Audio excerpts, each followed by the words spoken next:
This is Algebra 2, Lesson 84 on page 346. All right, so this lesson, the first part of the lesson, deals with degree of an equation. The degree of an equation tells us several things. It tells us, at most, how many x-intercepts that the equation has when it's graphed. X-intercept means it crosses the x-axis. It also tells us visually what the equation looks like. So how do I decide the degree of an equation? Well, if I always look at the degree of the highest term. So do we know what the degree of a constant is? 0. It's 0 when we're talking about degree of the equation. What's the degree of x? 1. 0, 1, 0. So the degree of this term is 1. The degree of that term is 1. The degree of that term is 0. So we take the degree of the highest term, which is just 1. So actually the degree of this equation is 1. How many x-intercepts does it have? 1, always. It's a linear equation. I'm going to name it for you. It's a linear function. And how many directions? 1. It's either always increasing or it's always decreasing. Okay? But what if we have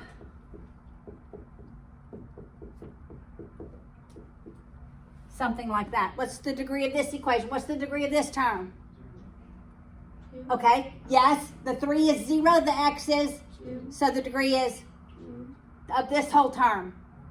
1. That term, that term. So what's the degree of the 2. Function?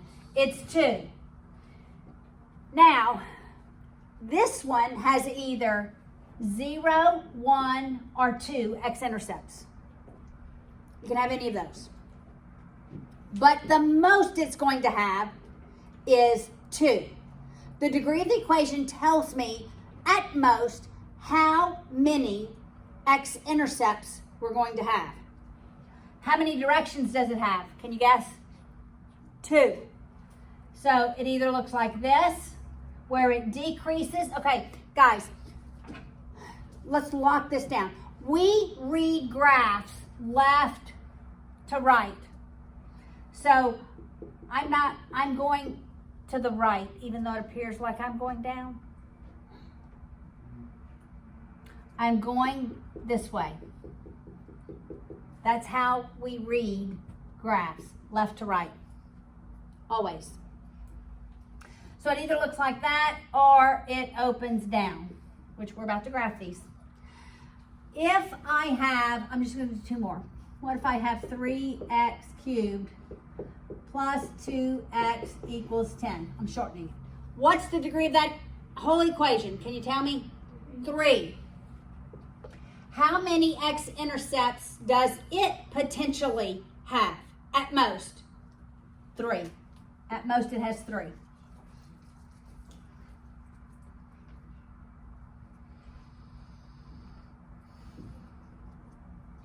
I can't, it could only have 2.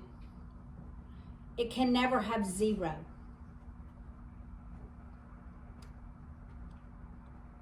And it could have 1. I'm just trying to think visually. All right, so how many directions do you think this has? It increases, decreases, then increases. Or it decreases, increases, then decreases. So I tell my students, all of our odd degrees, I want you to think linear, because there's this sort of slope. If I just draw a line from arrow to arrow. If I draw a line from arrow to arrow, I know that my lead coefficient is positive if that slope is positive. This would have a negative lead coefficient. This would be like negative 3x cubed. Okay? Then if I had something to the fourth power, we'll do it 4x, not squared, fourth. 4x to the fourth plus 2x squared equals 6. What's the degree of that? Say it. 4. At most, how many x-intercepts am I going to have? I'm going to have 4. Every even degree, I say look, think, parabola, because it just has another wiggle in the middle. Right? All right. Now, if I have linear, there are only a couple of options for linear functions. All right, so I'm going to erase all this.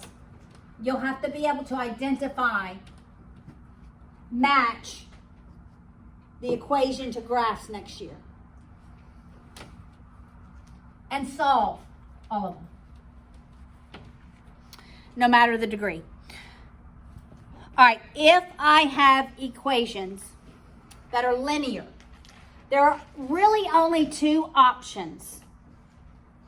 Either they never intersect and they are what?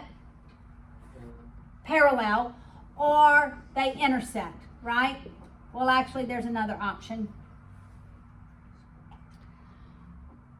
They could be the exact same equation. They could be the exact same equation. I'll give you an example of that. Exact same equation. All right, so what would an exact same equation be? 3x plus 2y equals 6. That could be one of them.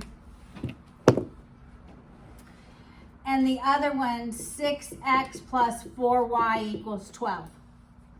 Those are the exact same equations. All I did was I multiplied every number by 2. So it's going to be the exact same. All right, so we need to talk about some of these terms. The first one is consistent.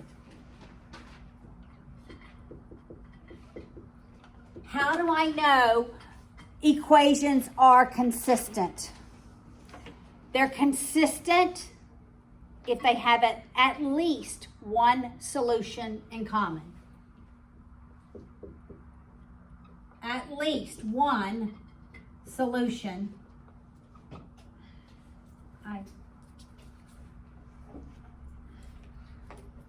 in common.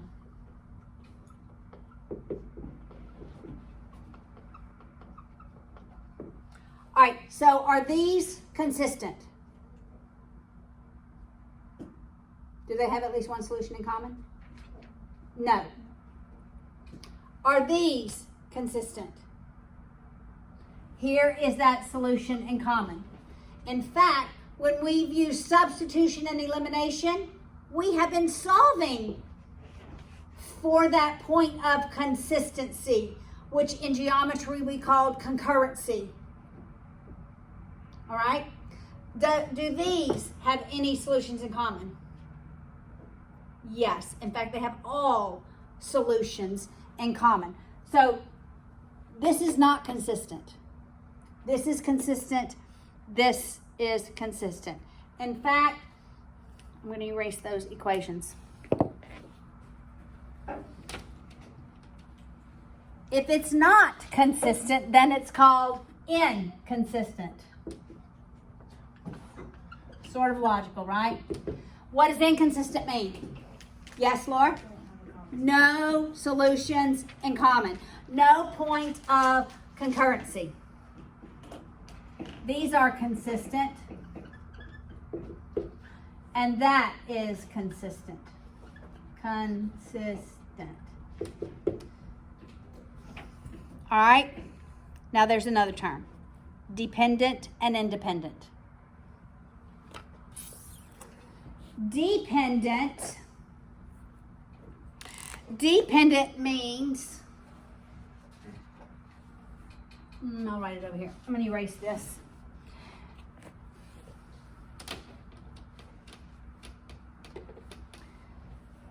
Dependent means they have all solutions in common. All of them.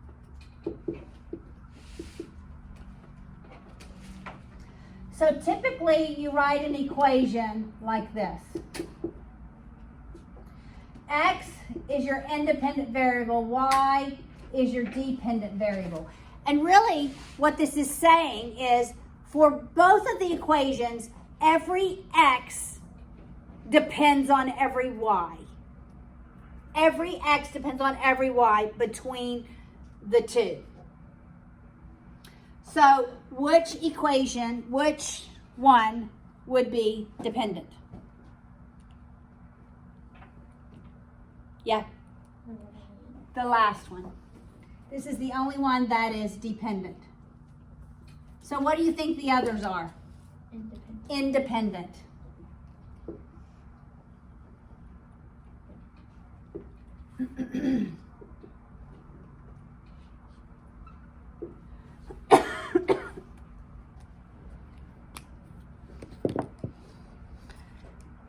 All right, so I want to talk about how slope, I want to tie this into slope and y-intercept.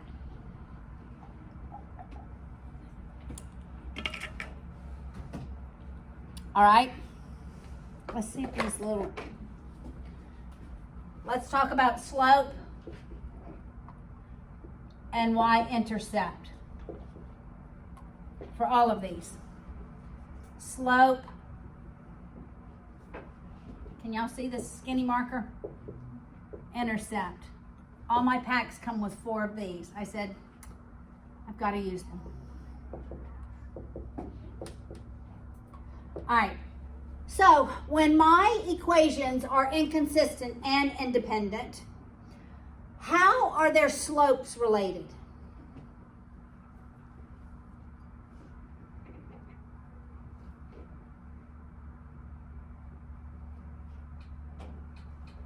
Yes. I'm going to guess that they're equal. They're the exact same. They have the same slope. The exact same slope. What about their y-intercepts? How about instead of guessing, let's say, I'm going to reason, right? Because that's what you were doing. You were reasoning. What about their y-intercepts? What do you think, Owen? I think they'd be different. They have to be different. They have to intercept that y-axis in a different place.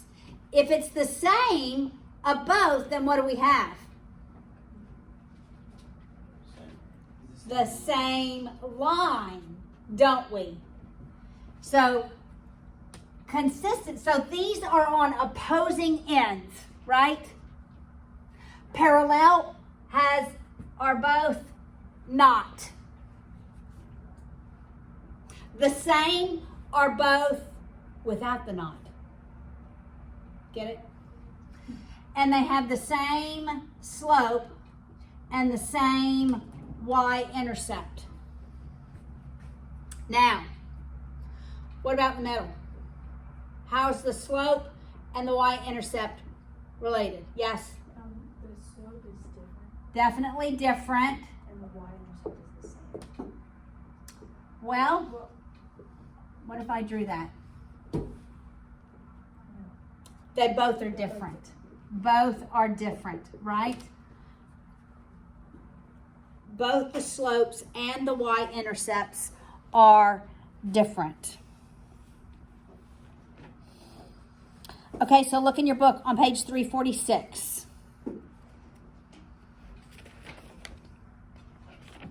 Okay, one more thing. How many solutions does this one have in common? None. What about this one? What about this one? Infinite, right? Infinite. Okay. All right, so look at the bottom of page 346. That first graph How would you label that with these 4 words? Jude, with those 4 words. Consistent, dependent, inconsistent, independent. Choose what are the 2 correct words to identify that one. Which one? Bottom left. Bottom left. Bottom left. They're consistent, Uh-huh. but they're independent. Yes. And look down. Their slopes are different. Their y-intercepts are different. You see that? Grace Ann, what about the next one? Bottom right. The next one be consistent, dependent. Yes. And look at that. If I took that second equation and divided every term by 2, they'd have the same slope, same y-intercept. All right, what about the top of page 347? What is that? Yes, Corey. It's inconsistent and Inconsistent and independent.